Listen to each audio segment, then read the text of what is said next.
ചാനലിലേക്ക് എല്ലാവർക്കും ഒരിക്കൽ കൂടി സ്വാഗതം. ചില മലയാളത്തിലുള്ള അർത്ഥം കേൾക്കുമ്പോൾ നമുക്കൊക്കെ കൺഫ്യൂസ് ആവും ടെൻസുകളിൽ. ഇപ്പം എഴുതിയിരുന്നു എന്നൊക്കെ പറയുമ്പോൾ ചെറിയൊരു കൺഫ്യൂഷൻ വരും. ഇതിൽ കേൾക്കുമ്പോൾ വലിയ വ്യത്യാസമൊന്നും തോന്നുന്നില്ല. അപ്പോൾ ഇതൊന്ന് നോക്കാം. നമുക്ക് എന്താണ് ഓരോ 12 ടെൻസിലും മലയാള അർത്ഥം വരുന്നത് എങ്ങനെയാണെന്ന് നോക്കി നോക്കാം. പ്രസന്റ് സിമ്പിളിൽ നമ്മൾ എഴുതുന്നു, എഴുതാറുണ്ട് എന്ന് പറയും. കാരണം അവനൊരു കത്ത് എഴുതുന്നു എന്ന് പറയണമെങ്കിൽ പ്രസന്റ് സിമ്പിൾ ഉപയോഗിക്കണം. എഴുതുന്നു, പറയുന്നു, പോകുന്നു. ഒരു ഹാബിച്വലായിട്ടുള്ളൊരു കാര്യം, സ്വഭാവത്തിന്റെ ശീലത്തിന്റെ ഭാഗമായിട്ടുള്ള കാര്യങ്ങൾ പറയുമ്പോൾ നമ്മൾ അവൻ ഇവിടെ വരാറുണ്ട്, അവൻ എന്നും ചായ കുടിക്കാറുണ്ട് എന്നുള്ള അർത്ഥത്തിലും നമ്മൾ പ്രസന്റ് സിമ്പിൾ ടെൻസ് തന്നെയാണ് ഉപയോഗിക്കുന്നത്. ഇവിടെ റൈറ്റ് എന്ന്, അപ്പോൾ എഴുതുന്നു, ഹി റൈറ്റ്സ് എ ലെറ്റർ, അവൻ ഒരു കത്ത് എഴുതുന്നു. എഴുതുന്നു എന്നുള്ളത് പ്രസന്റ് കണ്ടിന്യൂസ്ലിക്ക് ആവുമ്പോൾ എഴുതിക്കൊണ്ടിരിക്കുന്നു എന്നാവും. Is writing, are writing, am writing എന്നാണ് വരുന്ന വെർബ്. ഇത് പ്രസന്റ് പെർഫെക്റ്റിലേക്ക് ആവുമ്പോഴെന്താവും? Has written, have written. എഴുതിയിട്ടുണ്ട്, എഴുതിയിരിക്കുന്നു. ഹാസിന്റെയും ഹാവിന്റെയും വ്യത്യാസം അറിയാമെന്ന് വിചാരിക്കണം. ഇത് വീണ്ടും നമ്മൾ പ്രസന്റ് പെർഫെക്റ്റ് കണ്ടിന്യൂസ്ലിക്കാണ് കൊണ്ടുപോകുന്നതെങ്കിൽ has been writing, have been writing. എഴുതിക്കൊണ്ടേ ഇരിക്കുന്നു, എഴുതിക്കൊണ്ടേ ഇരിക്കുന്നു. ഇനി പാസ്റ്റിലേക്ക് പോവാം. അപ്പോഴെന്താവും? റോട്ട്, എഴുതി. ഇതിന് പാസ്റ്റ് കണ്ടിന്യൂസ്ലിക്ക് ആണെങ്കിലോ വാസ് റൈറ്റിംഗ്, വേർ റൈറ്റിംഗ്. എഴുതുകയായിരുന്നു അല്ലെങ്കിൽ എഴുതിക്കൊണ്ടിരുന്നു, ഈ രീതിയിലൊക്കെ അർത്ഥം വരുന്നുണ്ട്. ഇനി പാസ്റ്റ് പെർഫെക്റ്റ് ആണെങ്കിലോ ഹാഡ് റിട്ടൺ, എഴുതിയിട്ടുണ്ടായിരുന്നു. ഇവിടെ നമ്മൾ പ്രസന്റ് പെർഫെക്റ്റിലത്തെ പോലെ ഹാസ്, ഹാവ് രണ്ടെണ്ണല്ല, ഒരെണ്ണേ ഉള്ളൂ. അപ്പോൾ ധൈര്യമായിട്ട് ഉപയോഗിക്കാം. സബ്ജക്റ്റ് ഏതാണെങ്കിലും, പ്ലൂറൽ ആണെങ്കിലും സിംഗുലർ ആണെങ്കിലും ഹാഡ് എഴുതിയിട്ട് ഹാഡ് ചേർത്തിട്ട് നമ്മൾ വെർബിന്റെ പാസ്റ്റ് പാർട്ടിസിപ്പിൾ ഉപയോഗിച്ച് കഴിഞ്ഞാൽ ഈ ടെൻസായി. അപ്പോൾ ഹാഡ് റിട്ടൺ, എഴുതിയിട്ടുണ്ടായിരുന്നു. ഇനി അടുത്തത് പാസ്റ്റ് പെർഫെക്റ്റ് കണ്ടിന്യൂസ്. അവിടെ നിന്ന് ഇങ്ങനെ വെർബ് വരുന്നത്, ക്രിയ എങ്ങനെ വരുന്നത്? ഹാഡ് ബീൻ റൈറ്റിംഗ്, എഴുതിക്കൊണ്ടേ ഇരുന്നു. പാസ്റ്റാണ്, എഴുതിക്കൊണ്ടേ ഇരുന്നു. ഇവിടെ നമ്മൾക്ക് കർത്താവ് ഏകവചനാണോ ബഹുവചനാണോ, ഹി ആണോ ഷീ ആണോ ഇറ്റാണോ ഒന്നും നോക്കേണ്ട കാര്യമില്ല. സബ്ജക്റ്റിന് ശേഷം ഹാഡ് ബീൻ റൈറ്റിംഗ് ചേർത്ത് കഴിഞ്ഞാൽ ഈ ടെൻസായി എഴുതിക്കൊണ്ടേ ഇരുന്നു എന്നുള്ള അർത്ഥവും കിട്ടും. എഴുതുക എന്നുള്ള കൺഫ്യൂഷൻ ഉണ്ടാക്കുന്നത് കൊണ്ടാണ് ഇത് ഓരോ ടെൻസിലൂടെയും അതിന് വരുന്ന വ്യത്യാസങ്ങൾ നോക്കുന്നത്. ഇനി ഫ്യൂച്ചർ ടെൻസിലേക്ക് പോവുകയാണ്. ഫ്യൂച്ചർ സിമ്പിളിൽ എന്താവും? വിൽ റൈറ്റ്, ഷാൾ റൈറ്റ് എന്നാവും. എഴുതും. അതെങ്ങനെയാവും? കണ്ടിന്യൂസിലേക്ക് പോകുമ്പോൾ will be writing, shall be writing. എഴുതുകയായിരിക്കും. പിന്നെ എന്താവും? അത് പെർഫെക്റ്റ് ആവുമ്പോൾ will have written, shall have written. എഴുതിയിട്ടുണ്ടാവും, എഴുതിയിരിക്കും. ഈ രീതിയിൽ തന്നെ മലയാള അർത്ഥം നമ്മൾ പഠിച്ചു വെക്കണം. ഫ്യൂച്ചർ പെർഫെക്റ്റ് കണ്ടിന്യൂസിലേക്കാണ് വീണ്ടും പോകുന്നതെങ്കിൽ will have been writing, shall have been writing. എഴുതിക്കൊണ്ടേ ഇരിക്കും. ഈ രീതിയിലാണ് അർത്ഥം വരുന്നത്, എഴുതിക്കൊണ്ടേ ഇരിക്കും.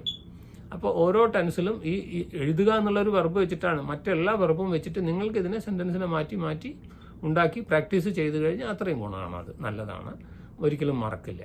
അപ്പോൾ നമ്മുടെ പ്രസന്റ് തൊട്ടിട്ട് ഒന്നുകൂടെ മലയാള അർത്ഥം മാത്രം നോക്കാം. എഴുതുന്നു, എഴുതിക്കൊണ്ടിരിക്കുന്നു, എഴുതിയിട്ടുണ്ട്, എഴുതിക്കൊണ്ടേ ഇരിക്കുന്നു. പാസ്റ്റിലേക്ക് പോകുമ്പോൾ എഴുതുകയായിരുന്നു, എഴുതിയിട്ടുണ്ടായിരുന്നു, എഴുതിക്കൊണ്ടേ ഇരുന്നു. ഇനി ഫ്യൂച്ചർ ആകുമ്പോൾ എഴുതും, എഴുതുകയായിരിക്കും, എഴുതിയിട്ടുണ്ടാവും, എഴുതിക്കൊണ്ടേ ഇരിക്കും. ഇത് അതിൻ്റെ മലയാള അർത്ഥമാണ്. മലയാളത്തിൽ 12 ടെൻസിലും വരുന്നതാണ്. ഇതിൽ ചെറിയ നേരിയ വ്യത്യാസമുള്ള രണ്ട് അർത്ഥങ്ങളൊക്കെ ഉള്ള ടെൻസുകളുണ്ട്. ഞാൻ ഒരു വാക്ക് ഒന്ന് എടുത്തിട്ട് മാത്രമാണ്, എഴുതുന്നു എന്നുള്ളതിനെടുത്ത് മാത്രമാണ് പറഞ്ഞത്. ഇപ്പോൾ വാസ് റൈറ്റിംഗ്, വേർ റൈറ്റിംഗ് എന്ന് പറഞ്ഞാൽ എഴുതിക്കൊണ്ടിരുന്നു, എഴുതുകയായിരുന്നു, രണ്ടർത്ഥമുണ്ട്. ഇനി നമ്മൾ ഇതിൻ്റെ ഇംഗ്ലീഷ് നോക്കുകയാണെങ്കിൽ റൈറ്റ്, റൈറ്റ്സ്. എന്തിനാ റൈറ്റ്, റൈറ്റ്സ് പ്രസന്റ് സിമ്പിളിൽ? ഒന്ന് ഏകവചനത്തിൻ്റെ കൂടെ ഉപയോഗിക്കുന്നതും ഒന്ന് ബഹുവചനത്തിൻ്റെ കൂടെ ഉപയോഗിക്കുന്നത്. ഇത് വളരെ ഷോർട്ട് കട്ടായിട്ട് നിങ്ങൾക്ക് പഠിക്കാൻ വേണ്ടി പറഞ്ഞു തരാം. റൈറ്റ്, റൈറ്റ്സ് ഓർമ്മിക്കുക. ഒന്ന് ഏകവചനത്തിൻ്റെ കൂടെ ഉപയോഗിക്കാൻ, ഒന്ന് ബഹുവചനത്തിൻ്റെ കൂടെ ഉപയോഗിക്കാനാണ്. അതെന്തായി മാറും? കണ്ടിന്യൂസിൽ വരുമ്പോൾ is writing, are writing, am writing. അത് പെർഫെക്റ്റിലേക്ക് ആകുമ്പോൾ എന്താവും? Has written, have written. Perfect കണ്ടിന്യൂസിലേക്ക് ആകുമ്പോൾ എന്താവും? Has been writing, have been writing. ഇനി പാസ്റ്റ് റോട്ട്, എഴുതി. വാസ് റൈറ്റിംഗ്, വേർ റൈറ്റിംഗ്, എഴുതുകയായിരുന്നു. ഹാഡ് റിട്ടൺ, എഴുതിയിട്ടുണ്ടായിരുന്നു. ഹാഡ് ബീൻ റൈറ്റിംഗ്, എഴുതിക്കൊണ്ടേ ഇരുന്നു. അതിനെ നമ്മൾ ഫ്യൂച്ചറിലേക്ക് കൊണ്ടുവരാണ്. Will write, shall write. Will be writing, shall be writing. പിന്നെ വീണ്ടും will have written, shall have written. Will have been writing, shall have been writing. ഇത് പഠിക്കുന്നതോടൊപ്പം ഈ 12 ടെൻസിൻ്റെ പാസീവ് വോയിസും കൂടെ പഠിച്ചു കഴിഞ്ഞാൽ ഈ 12 ടെൻസിനും പാസീവ് വോയിസ് ഉണ്ട്. പാസീവ് വോയിസ് പലരും ഒഴിവാക്കുന്നുണ്ട്, അത് ആവശ്യമില്ല എന്നാണ് വിചാരിക്കുന്നത്. അങ്ങനെയല്ല, പാസീവ് വോയിസ് ടെൻസിൻ്റെ പോലെ തന്നെ നമ്മൾ ഈ പഠിച്ച 12 എണ്ണം ഇപ്പോൾ ആക്റ്റീവ് വോയിസിലാണ്. കാരണം അത് കർത്താവിനെ കൊണ്ട് തുടങ്ങുന്നതാണ്. മലയാളത്തിന് അതിന് നമ്മൾ കർത്തരി പ്രയോഗം എന്ന് പറയും, കർത്താവിനെ വെച്ച് തുടങ്ങുന്നത്. ഇനി കർമ്മം കൊണ്ട് സെൻറ്റൻസ് തുടങ്ങാം, അപ്പോൾ അത് കർമ്മണി പ്രയോഗം എന്ന് പറയും. നമ്മൾ വിചാരിക്കുന്ന ഇത് ആവശ്യമില്ല എന്നാണ്. അങ്ങനെയല്ല, ഈ 12 ടെൻസ് ആക്റ്റീവ് വോയിസിൽ പഠിച്ച അത്ര തന്നെ ആവശ്യം ഇത് പാസീവ് വോയിസ് കർമ്മണി പ്രയോഗത്തിലും പഠിക്കേണ്ടത് ആവശ്യമുണ്ട്. അത് നിങ്ങൾ എവിടെയെങ്കിലും വേറെ വല്ല സെൻറ്റൻസും കേൾക്കുമ്പോഴാണ് ഓർമ്മ, അയ്യോ ഇങ്ങനെ ഞാൻ പഠിച്ചിട്ടില്ലല്ലോ. ഇപ്പോൾ ഇറ്റ് ഈസ് സെഡ് ദാറ്റ് എന്നൊരു word, it is said that, it is said നമ്മൾ പഠിച്ചിട്ടില്ല. ഒന്നുകിൽ ഈസ് സെയിങ് പഠിച്ചിട്ടുള്ളൂ, അല്ലെങ്കിൽ ഇറ്റ് സെയ്സ് എന്നേ പഠിച്ചിട്ടുള്ളൂ.